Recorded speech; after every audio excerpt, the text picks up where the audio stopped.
Salut à toutes et à tous, on se retrouve aujourd'hui pour ma critique de l'épisode 6 de la série Star Wars, Ahsoka. Je vous invite comme toujours à mettre le pouce vers le haut et surtout à vous abonner ces derniers temps, vous avez été nombreux à me rejoindre, donc merci à vous. Et on va continuer bien sûr ces vidéos sur Ahsoka et bien évidemment sur d'autres sujets qui vont arriver. Bref, résumé rapide de l'épisode, comme on l'a vu la semaine dernière, eh bien on se retrouve donc dans cette nouvelle galaxie, on y est quasiment directement, on va avoir simplement une introduction avec Ahsoka et Ouyang qui vont clairement nous faire l'introduction Star Wars avec il y a bien longtemps dans une galaxie lointaine, très lointaine. Je ne pensais pas qu'on allait voir ça, entendre ça un jour dans Star Wars. Eh bien si, ils l'ont fait, mais j'ai trouvé ça hyper malin parce que c'est bien le cas. On est bien dans une galaxie lointaine, très lointaine. Alors comme toujours, un gros spoil dans ces vidéos-là. Bon, rien que la photo, la miniature sera un spoil, clairement.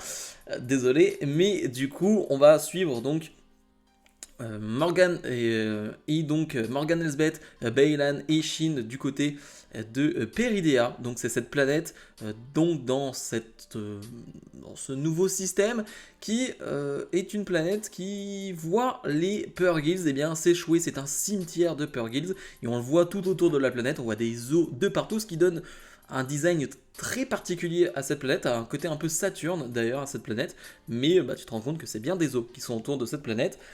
Et donc on va les suivre donc dans cette aventure-là pour retrouver Thrawn. On va bien retrouver Thrawn et ensuite va s'en suivre d'autres choses, blablabla, blablabla. On rentrera dans les détails après. Mon avis global sur cet épisode, eh bien, je ne sais pas, je ne dirais pas qu'il était meilleur que la semaine dernière ou quoi que ce soit, et à la limite, je m'en fiche, on s'en fiche. C'était un excellent épisode, encore une fois. La semaine dernière, on avait ce côté nostalgique, on avait ce côté fanservice pour ceux qui aiment ce terme-là, même si je ne trouve pas que c'était du fanservice, avec bien évidemment Anakin.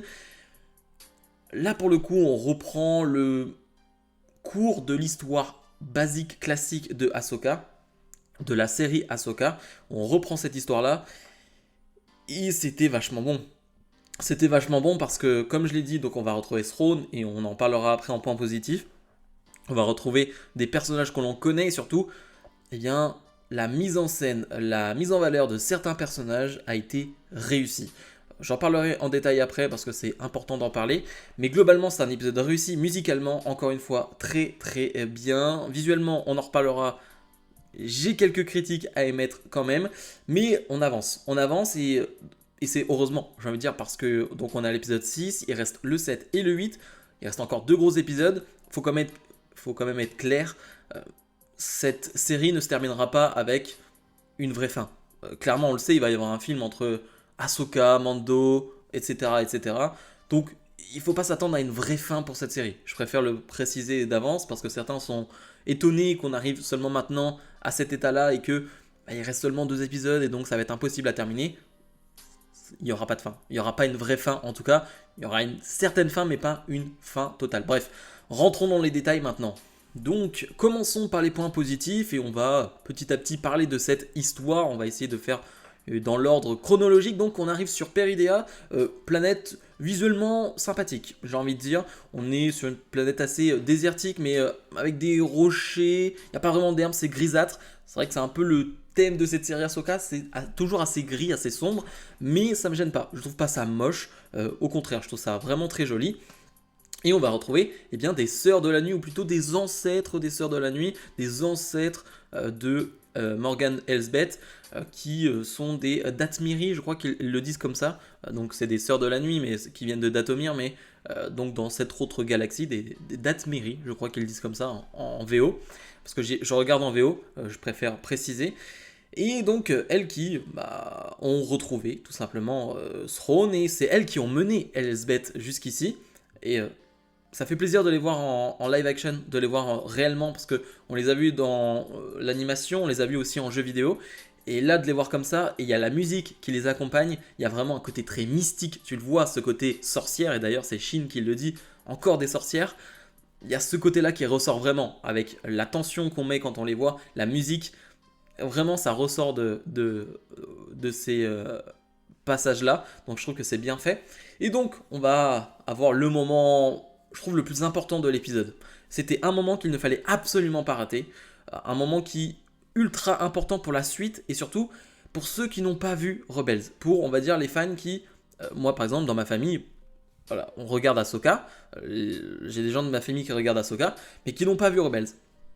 Et c'était un moment ultra important, c'est la première apparition, l'introduction de l'amiral Thrawn. C'était un moment hyper important parce que, comme je le disais, si tu ne le connais pas, eh bien, rien que cette introduction, tu comprends qui il est. Tu comprends à quel point il est puissant, à quel point il est charismatique, à quel point il en jette. Parce que quand il a son vaisseau qui arrive comme ça, et encore une fois, c'est magnifié par la mise en scène et surtout par la musique. Vraiment, la musique dans Ahsoka, j'ai rien à dire, c'est vraiment parfait de A à Z. Et là, l'introduction où finalement tu vois donc ces Stormtroopers modifiés qui arrivent, déjà ils ont vraiment eux aussi ils ont une sacrée gueule, donc ça en jette. Et ensuite l'introduction Amiral Thrawn qui passe entre les rangs comme ça et qui arrive. Après, sur le design même de Thrawn, je ne l'ai pas mis en point positif ou négatif, c'est-à-dire que je ne suis pas subjugué, je trouve pas incroyable visuellement le visage de Thrawn. Mais je trouve pas ça moche non plus. Je suis entre les deux et donc c'est pour ça que c'est pas un point négatif ou positif. Par contre, un gros point positif, eh bien c'est l'interprétation et la manière dont va jouer l'acteur qui joue Thrawn. Il y a des mimiques clairement du Thrawn de la série Rebels. Il y a des manières de parler. Je me dis ok, c'est bien lui. La manière même de se positionner. Ok, il y a des, ils ont, après c'est Dave Filoni, hein, il sait ce qu'il fait bien évidemment.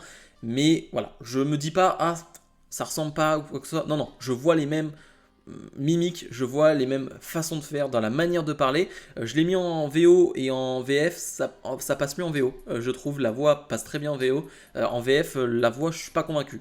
Après, j'ai pas tout écouté en VF. Je me suis écouté qu'un passage en VF pour voir ce que ça donnait. Pas convaincu par la VF, mais bref, c'est qu'un détail. Et donc, ouais, c'est un moment hyper important parce que tu comprends qui il est, tu comprends l'importance qu'il a. Dans un deuxième temps, donc on va avoir Sabine qui va être libérée, qui va être à la recherche de Ezra. Et on va être vraiment sur le côté Star Wars que j'aime beaucoup, c'est le côté comédie comique, vraiment de Star Wars. L'humour dans Star Wars, je trouve que c'est hyper important. Et certains peut-être s'en plaignent de ce côté un peu enfantin, mais Star Wars, ça a toujours été comme ça. Il y a toujours eu ce genre de blague, ce genre d'humour visuel avec justement les marionnettes, les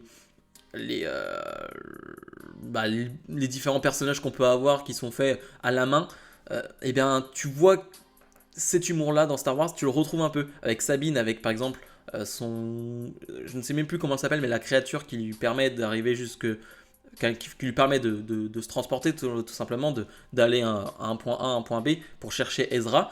Eh bien, il y a un peu d'humour avec cette créature-là qui au début ne l'écoute pas, ensuite va l'écouter, va revenir vers elle, ensuite Sabine va découvrir une nouvelle espèce, vraiment, c'est tortues, vraiment, c'est des tortues intergalactiques, hein, vraiment, c'est littéralement ça. Et là aussi, il y a un peu de l'humour avec ça, c'est vraiment très drôle. Le visuel aussi de ces tortues est hyper drôle d'ailleurs. Donc ouais, on joue toujours avec ce côté comédie dans Star Wars et c'est hyper important. Dans Mando, on le fait beaucoup. Et dans Ahsoka, on l'avait pas énormément fait jusque-là, mais là, je trouve que c'est bien réalisé. À part les moments avec Chopper, mais voilà, c'était assez minime. Et bah là, c'est ce genre de moment que j'aime aussi beaucoup dans Star Wars. Star Wars, ça reste très familial et vraiment, c'est les moments que j'aime beaucoup. Et donc, un moment important, là aussi, eh bien, c'est Ezra. Ezra qui va être retrouvé donc, qui vivait donc avec cette communauté de tortues, je vais les appeler comme ça parce que j'ai pas vraiment le nom. Ezra avec la barbe, Ezra avec les cheveux un peu plus longs, logique, j'ai envie de dire. C'est compliqué de se dire il y a ressemblance par ressemblance, je vais même pas rentrer dans ces détails là parce que oui, il est beaucoup plus âgé, Ezra, il a la barbe, donc c'est pas ça. Je parlerai d'un point négatif ensuite, mais en tout cas c'était important de voir Ezra dans cet épisode parce que comme je le disais, il en reste deux, ça m'aurait un peu dégoûté de voir Ezra simplement pour le dernier ou l'avant-dernier. Là on va avoir le temps d'en voir plus, et en plus il y a cette relation avec Sabine qui est intéressante. Ezra qui pense clairement que Sabine est venue pour le ramener dans la galaxie originale. Sauf que Sabine lui dit pas la vérité et elle ne peut pas rentrer à l'heure actuelle. Donc ça va être compliqué. Mais j'ai oublié un dernier point positif. C'est Baylan Skoll. Encore une fois, qui est incroyable Baylan parce que toutes les conversations qu'il a avec Shin, ou même avec le grand amiral Throne, il se dégonfle pas d'ailleurs avec l'amiral Throne, il lui parle directement, et tu sens qu'il n'est pas là pour être un sous-fifre de l'amiral Throne. Mais par contre, il a quelques phrases. Par exemple, il dit à Shin, en vieillissant, regardez l'histoire, vous réalisez que tout est inévitable. La chute des Jedi, la montée de l'Empire, cela se répète encore et encore et encore. Ce genre de phrase dit par Baylan qui est toujours très calme, très serein. C'est-à-dire qu'il a toujours cette envie de pouvoir. Et d'ailleurs, il a la recherche de ce pouvoir du côté de Père Idea. Et bah, combiner cette recherche de pouvoir avec cette sérénité qu'il a, joué par Ray Stevenson, qui est incroyable. Vraiment, c'est l'un de mes personnages préférés d'Ahsoka. Je trouve qu'il est assez nuancé dans ses propos, tout en étant un antagoniste, bien évidemment, parce qu'il veut le mal, vraiment. Vraiment l'un de mes personnages préférés, et j'aime beaucoup ce qu'il fait. L'acteur est incroyable, et le personnage, ce qu'il dégage, fantastique. Cette semaine, j'ai 2 points négatifs. Alors, il y en a un où je vais un peu chipoter, franchement, c'est le premier. Je le sors parce qu'il faut le sortir, et parce que quand je l'ai vu, ça m'a un peu tiqué.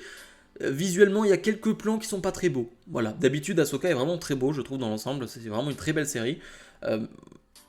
Quand c'est pas beau, bah faut le dire un peu. Et je trouve que par exemple, les premiers plans où on voit les Purrgils dans l'hyperespace sont pas hyper beaux, par exemple. Et aussi, la discussion dont je parlais entre Shin et Baylan, bah, on voit vraiment le volume. C'est-à-dire que vraiment, on voit ce fond vert et je trouve pas ça hyper beau. Voilà. Mais encore une fois, c'est quoi? C'est 2 minutes dans l'épisode. C'est pas ça qui m'a gâché mon plaisir, mais je tenais à le noter quand même, parce que quand je dis que c'est très beau, bah il faut quand même le dire quand c'est un peu moins beau. Et mais par contre, un deuxième point où là, peut-être qu'il y aura des gens pas d'accord avec moi, et je pense que ça va peut-être être un petit débat, eh bien c'est la réunion entre Sabine et Ezra, justement. Et bah j'ai pas eu ce côté émotion que j'aurais aimé avoir. Je veux dire, ils se sont pas vus depuis des années et des années, on connaît leur relation, le fait qu'ils soient très proches, et j'ai pas eu ce côté-là. En fait, ils ont misé sur un côté, on est heureux de se retrouver, on fait 2-3 petites blagues avant de se voir, et on se fait un câlin. Mais du coup, il n'y a pas la petite larme, il n'y a pas le côté on pleure ou quoi que ce soit, on est vraiment sur le côté joyeux de se voir. C'est un point de vue, c'est leur point de vue, ils ont décidé de faire ça de cette manière-là. Honnêtement, j'aurais préféré que ce soit plus émotif, qu'on ait la petite larme, qu'on ait, même moi du coup, s'il y a eu, on va dire des larmes, et on va dire, même sur le visage de Sabine, j'aurais aimé avoir un peu plus de, pas un sourire, oui, mais des larmes aussi. Voilà, désolé, mais j'aurais aimé avoir des larmes qui m'auraient peut-être fait couler et verser des larmes aussi à moi. Là, j'ai pas versé de larmes, j'étais vraiment heureux, mais voilà, il m'a peut-être manqué cette petite touche émotion. Dites-moi ce que vous en pensez, mais voilà, j'ai trouvé que c'était un parti pris. Ils ont pris ce parti pris-là, moi, pas totalement d'accord avec ça. Mais bref, donc, c'était mon avis sur cet épisode. Je sais que je vais un peu à droite à gauche, que je suis pas hyper strict et hyper bien, on va dire, formé dans mes propos, etc. Je vais un peu à droite à gauche et je raconte des fois un peu n'importe quoi, mais c'est ma manière de voir les choses, c'est ma manière de faire. Donc si ça vous plaît, comme j'ai dit en début de vidéo, n'hésitez pas à vous abonner, à commenter, à me donner votre avis.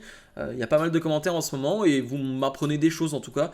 Vous êtes très intéressant en commentaire des vidéos, donc merci à vous. Nous on se retrouve donc la semaine prochaine pour la suite de Ahsoka. Salut, salut!